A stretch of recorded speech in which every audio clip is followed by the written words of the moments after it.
Listen, I'll be honest, Sarasota is a great place to live, but like I've said in so many of my other videos, it's not for everybody. So I want to give you some things to consider if you are considering making the move to Sarasota here in the coming year. And listen, if you don't want to hear me talk for the next 8 to 10 minutes, you can easily download my Sarasota relocation guide by clicking the first link in the description below completely for free, and it will break down basically everything that I'm saying in this video. Now, if you're new here, my name is Zach Payne. I'm a local real estate agent and a born and raised local right here in Sarasota, Florida. Now, without further ado, let's get right on into it. Now, since hurricanes are already a hot topic for all of Florida, I figured I'd lead with this. There's a lot of misconceptions when it comes to Florida and hurricanes. People imagine that if you live anywhere in the state, you're guaranteed a catastrophic event, at least at some point, and that really isn't the case. If you were keeping tabs on Sarasota real estate anytime from August to November of 2024, you've probably heard about the rough hurricane season we've had here, especially in Sarasota. So I think that I'm pretty qualified to touch on the hurricane subject, even though Sarasota got hit with a direct impact from Hurricane Milton, with the eye of the storm landing directly on Siesta Key Beach. Majority of the damage remained kind of on the barrier islands specifically.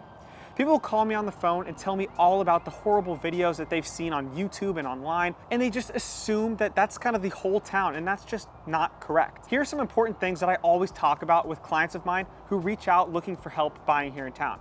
There are a couple major things that you need to consider, but first, I want to say that sometimes the media makes hurricanes sound a lot worse than they are, and it's more out of an abundance of caution than anything else. It's like, when you go on a flight and the plane gets scratched or something happens and they delay your flight for like 5 or 6 hours to kind of inspect the plane.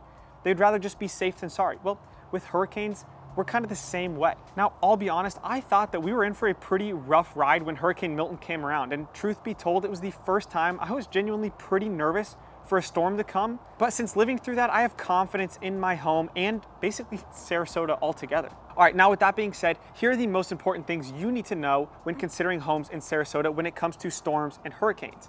The first is how close you want/need to be from the water. Obviously, if you're looking to move to Florida and especially Sarasota, you want to be close to the water, you want to be close to the beach and all the fun things that come with that. But 3 things start to happen the closer you get to the water.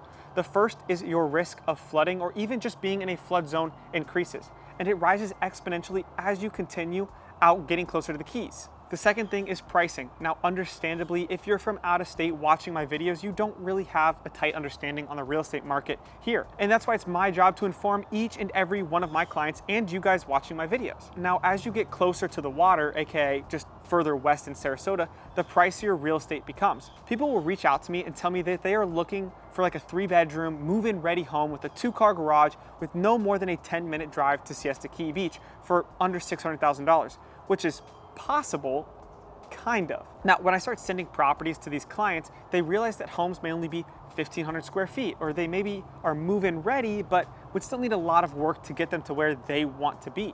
People start to realize that maybe going a couple miles further east can get them a lot more home for their price. Now, the last thing is traffic and congestion. The further west you are, the busier the roads get. The west side of Sarasota is the more populated area. So if you're looking for a slower paced vibe where you can avoid taking major roads that are packed with cars, you might need to sacrifice being only 10 to 15 minutes from the beach. Now, a few other important factors for hurricanes is whenever the home was built. If the home was built before 2002, then it was before the updated building codes that made homes more hurricane resistant. But you can still look for a house with a newer roof and updated windows. Really, almost all damage comes from water, so if you really don't want to worry about storm damage, you have to look for homes outside of flood risk areas. All right, now the second biggest thing that you need to know about is the debate between HOA and non-HOA communities. Now, this seems to be a really divisive topic, especially online, and I'll give you my opinion on it, and I'll tell you why that is. I personally believe that living in an HOA community is an absolute necessary evil. People will say that the HOA owns you and that they control you, blah, blah, blah, blah, whatever. This is coming from the people who want to jack their cars up on jack stands and leave them in their driveway for months, or people who want to park their RV in between your house and their house, or the people who don't really care at all about the way their house looks. These aren't the people I really want to live near anyways. Being in real estate, I see the impact that crappy looking houses have on the neighborhood. I've literally found absolute hidden gems for clients. I mean, they are the perfect house in the perfect area that are completely move-in ready, everything that they asked for, in the perfect location for the right price. And when I go to show it to them and we drive around the area, they see houses around them and ones like I just described, and they just immediately get turned off by the whole neighborhood altogether. It really does ruin the appeal. Nobody wants to be the best looking house on the street. Now, all of you watching this video are surely never planning to sell your home, but it will happen someday, whether it's you selling it or your kids or a family member. Regardless, you want to be able to appeal to the most amount of people and sell for the best price, and you really can't do that without having an HOA, in my opinion at least. Another thing that I've really noticed about Sarasota and a lot of Florida in general is that people don't seem to have much pride of home ownership here as they do in other states. It's almost a guarantee that if you drive down a non-HOA neighborhood in Sarasota, you can tell that it's a non-HOA neighborhood. Now, that's not the case in other places around the country that I've been to. In my experience with HOAs in Sarasota, which is a lot, is that they really aren't that absurd. The baseline is if you take care of your property, you won't be bothered. Now, I do understand that there are some exceptions. If you're looking to buy a property with more than a quarter acre of land, you might want to look outside of an HOA. Or if you're somebody who really wants to park a boat or an ATV or other things on land, then a non-HOA community is typically the only option you have. Now, I have noticed specifically here in Sarasota that if you find an area where it's not a specific neighborhood that isn't an HOA, but more of like a street with some houses on it, those are relatively maintained better than the ones that are non-HOA neighborhoods. Now, the third thing I need to talk about is transportation. You would think a place with great year-round weather would have amazing transportation and solid walking and biking trails, but it's actually the exact opposite in Sarasota. Public transportation is quite honestly just plain out bad, and I'm pretty convinced whoever created bike lanes and sidewalks throughout Sarasota have never walked or biked a day in their lives. So long story short, I think it's really important to try and be as close to the things that you'll be using in your daily life, whether that's work, shopping, dining, kids' schools, whatever it may be. Just know that Sarasota is a very car-dependent town. Number 4, sticking with that transportation subject, let's talk about traffic. It's not great. It's only getting worse, actually. Now, traffic is kind of a subjective topic. I have clients from New York and New Jersey, and when I talk traffic with them, they just laugh. I'll put it simply.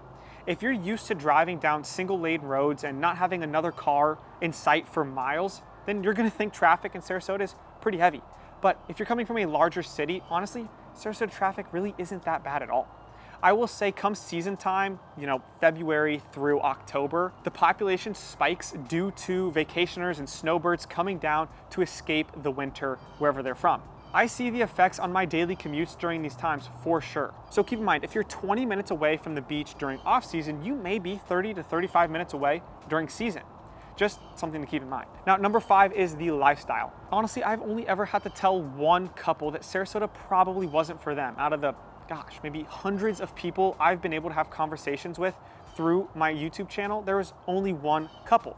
We were talking about lifestyle and expectations about Sarasota, and this is one of my favorite questions to ask people because it allows me to kind of play that matchmaker with them and figure out what area would best fit them in Sarasota.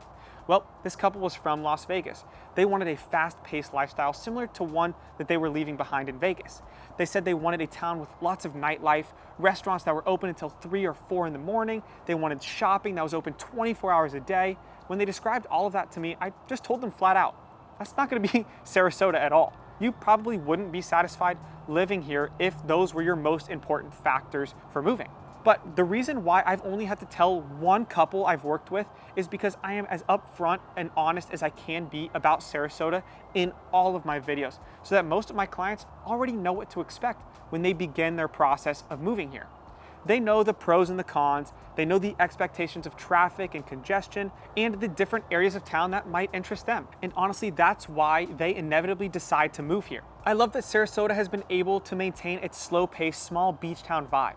But Sarasota is also great because it really covers so much of what people desire. Now, if you're somebody who's just looking for the warmth and don't really care to be super close to the beach, then Eastern Sarasota and places like Lakewood Ranch or east of I-75 might be perfect for you. Or if you're looking to move with your family and you have school-aged kids and you want to put them in the best school districts in Sarasota and be close to large sports complexes like Twin Lakes, then an area like Palmer Ranch might be perfect for you.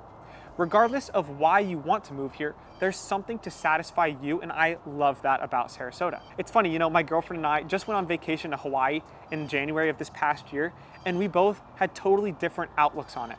Although I thought it was really beautiful, I was ready to get back home.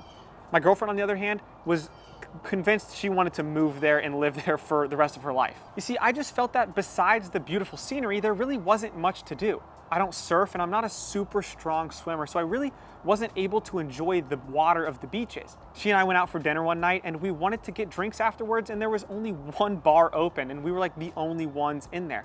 It's like the whole island shuts down after 8 p.m., which is fine if that's what you're into.